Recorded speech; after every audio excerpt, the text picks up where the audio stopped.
Hello, welcome back to my channel. So I'm so glad we have a new season of Love After Lockup finally. It seems like a breath of fresh air seeing all these new faces with this new cast members. It looks like this season's going to be decent, and I totally forgot until I was watching the show last night that all the episodes are 90 minutes long now. I wonder when they do the next spin-off of Life After Lockup with returning couples, if those shows are going to be 90 minutes as well. So last night we were introduced to Taylor. She's 26 years old, she has 3 daughters, and she's dating a 41-year-old inmate by the name of Chance, and he spent the past 7 years in prison for 2 different burglaries and thefts. So Taylor says she's always been a good girl, and the worst trouble she's ever gotten into her whole life was a speeding ticket that happened years ago.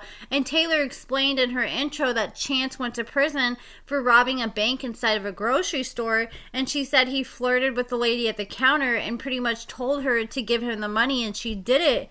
But according to Sarcasm, they did some digging into Chance's arrest, and they said that not only did Taylor gloss over the truth a bit about Chance's crime, she also left out some additional information. So Chance entered a Missouri grocery store in November 2013. He proceeded to the counter at a bank inside the store, and Chance did a bit more than just flirt. So according to the police report, he passed the teller a note demanding money, and the note indicated that he had a gun. And as far as Chance flirting, I don't know if that was Taylor referencing the fact he told that same bank teller that he found out earlier the same day that he was HIV positive. As the Chance's sentencing, his HIV positive status has still not been verified. I don't know if he was just trying to tell the bank teller lady that as a way to try to gain sympathy or what. But Chance is so dumb. Like, what kind of person robs a bank and shows their face? But shout out to Sarcasm for gathering all these details. I'll leave the link to the full article in the description so you can check it out yourself.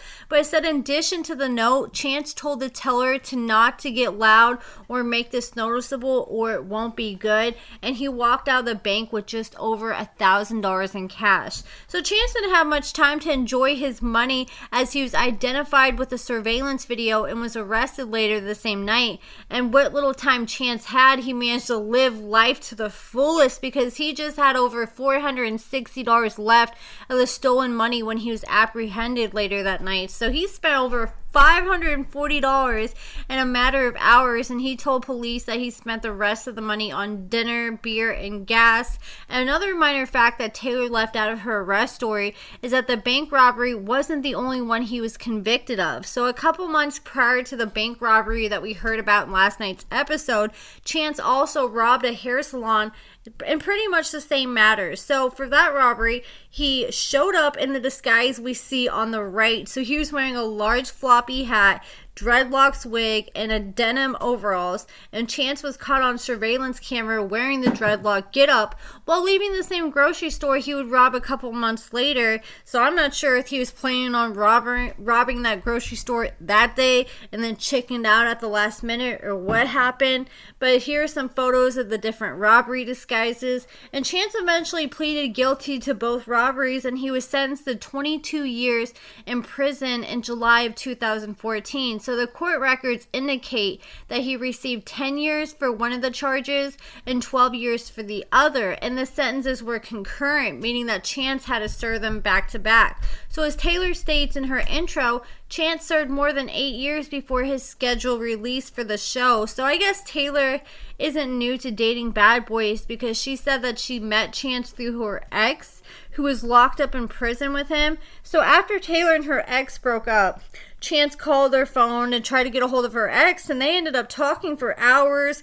They ended up becoming friends and later on catching feelings for each other, and now they've been dating for a little over a year. So Chance also said he was related to Brad Pitt, which, I mean, there's a small chance he could be, because Brad Pitt actually grew up with his family in Springfield, Missouri, and Chance and Taylor are both from Ellsbury, Missouri, which is about 4 hours from Springfield.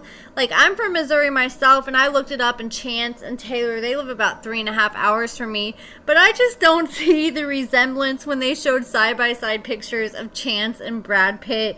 So physically, Taylor says she spent over 32 hours with Chance in prison. And Taylor said she feels like Chance is obsessed with her because he calls her back to back and she doesn't answer her phone.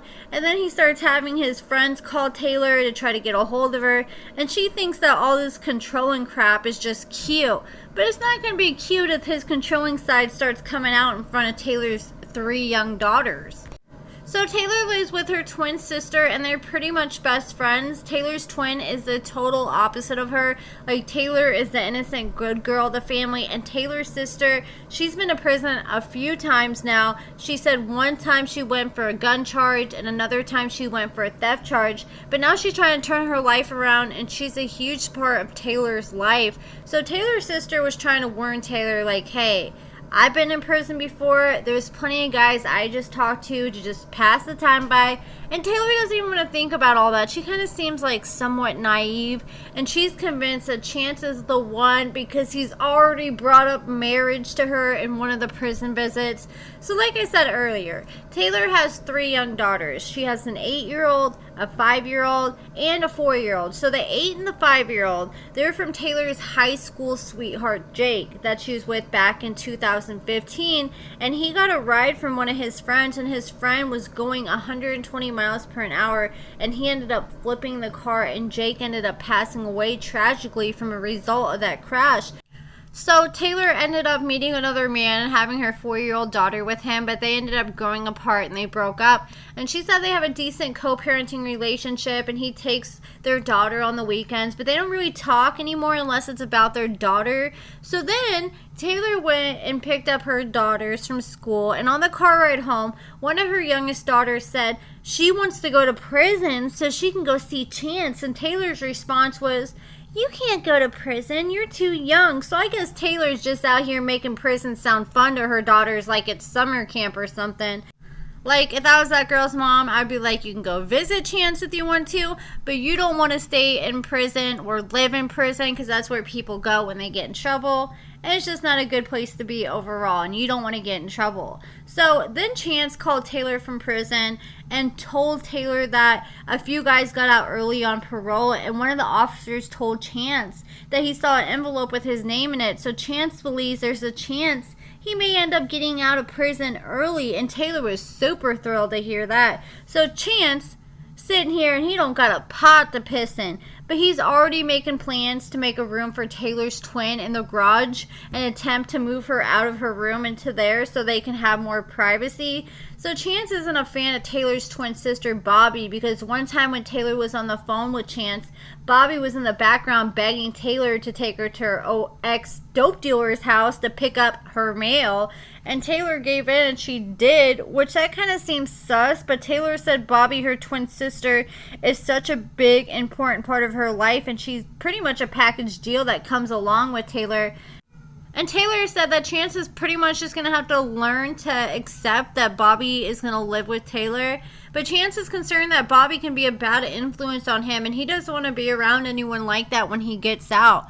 So that's it for this video, guys. I'm excited. I cannot wait to see some of these inmates get out. We finally got to see Harry get out in the first episode. And I'm just like, do you guys think they should renew Love During Lockup? Like, I could go without seeing another season of that. Like, I know they pretty much did this season of Love During Lockup because they filmed Santiba and Talsey, and they're supposed to be on Love After Lockup, but after Talsey got out early and ghosted Santiba, that's how they came up with the whole premise of Love During Lockup. But I think maybe just put that like on a streaming platform like Discovery Plus or something. But I would much rather see another season of Love After Lockup or Life After Lockup over Love During Lockup, because the season just wasn't as exciting. Especially, it seemed like a lot of the drama that they had going on was just super fake, in my opinion. Because, you know, of course they got to keep the drama going when the inmates are still behind bars and we're not going to see them get out. But I'm just so ready to start seeing these inmates get out and the drama that goes on afterwards, because it's just so much more entertaining that way. But that's it for this video, guys. Like I said, let me know your thoughts in the comments below.